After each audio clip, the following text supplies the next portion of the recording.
A charge q is to be divided into two objects.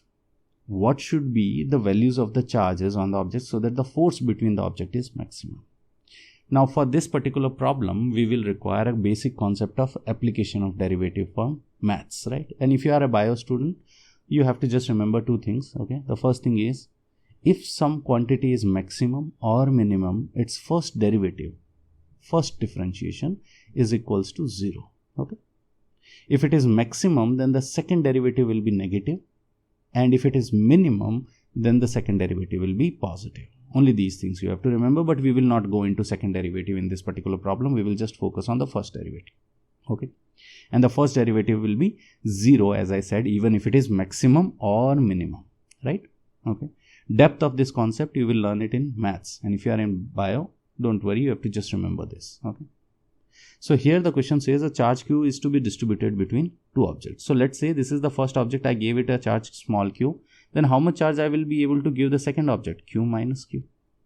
And if they are separated by a distance d, then the force acting between the two will be K q1 q2 whole divided by d square, right?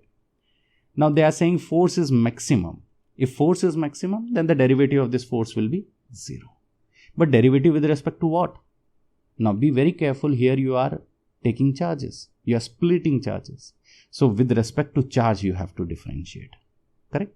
So let's differentiate with respect to the charge which we have given to either object dq. So this will be equals to, now k and d square are common out. Let's take it out of the derivative, and derivative d by dq of this quantity q into q. So let's make it simple, q minus q square.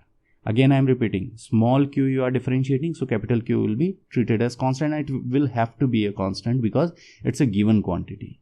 You can't vary it, okay, before you start the experiment.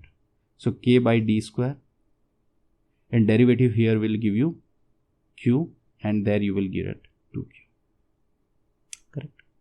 I hope this is clear. Now df by dq, as I said, it must be 0, so this is 0, equals to k by d square, q minus 2q. Now if I take this k by d square on the left hand side, it will become 0, okay, and that 0 must be equals to q into q minus 2q here, you will have to, correct?